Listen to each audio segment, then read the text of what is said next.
శైవ సంప్రదాయంలో తొలి పూజ అందుకునేది వినాయకుడైతే శ్రీ వైష్ణవ ఆగమాలు విశ్వక్సేనునికి అగ్రపూజ చేస్తాయి. విశ్వ అంటే సకల లోకాలను, సేనుడు అంటే నడిపించేవాడని అర్థం.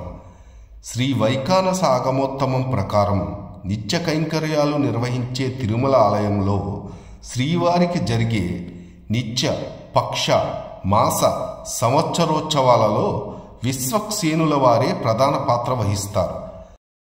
శైవాగమంలో గణపతిని పసుపు ముద్దగా చేసి పూజిస్తే, శ్రీ వైష్ణవాగమంలో విశ్వక్సేనుని దర్భల కూర్పుగా ఆరాధిస్తారు.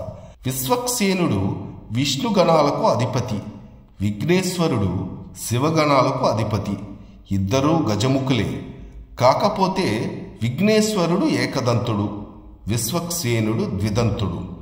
విశ్వక్సేనుడు వైకుంఠ సేనాని. సాక్షాత్తు విష్ణువులాగే చతుర్భుజాలతో పద్మపీఠంపై ఆసీనుడై నిజహస్తాలతో కుడిచేత అభయముద్ర లేక సూచీహస్తం లేక పుష్పాన్ని ధరించి ఉంటాడు. కొన్ని చోట్ల దండాన్ని ధరించి కూడా కనిపిస్తాడు. ఎడమ చేత కటిముద్రను గాని గదను గాని ధరించి ఉంటాడు. పరహస్తాలతో శంకు చక్రాలను ధరిస్తాడు. శ్రీమన్నారాయణుని సర్వసైన్యాధ్యక్షుడు, ప్రతినిధి, సృష్టి నిర్వహణ బాధ్యత వహించేది విశ్వక్సేనుడే. విశ్వక్సేనుల వారికి సూత్రవతి, జయ అనే భార్యలు. సంకల్ప సూత్రానికి ప్రతీకయే సూత్రావతీదేవి. కార్య విఘ్నాలు కలగనీయకుండా వారికి విజయాన్ని అందించే తల్లే జయదేవి.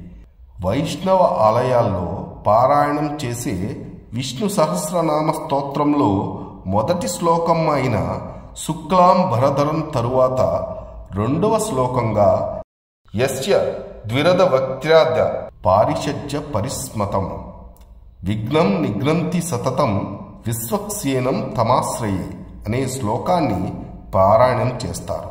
ఎవరైతే విశ్వక్సేనుని ఆరాధిస్తారో, ధ్యానిస్తారో వారికి ఎలాంటి విఘ్నాలు, ఆపదలు, కష్టాలు కలుగవని వైఖానస ఆగమం చెబుతుంది. మనం కూడా ఆ స్వామిని ధ్యానిస్తూ ధన్యులమవుదాం. మరిన్ని ఆసక్తికర విషయాలకై please like, share and subscribe our channel.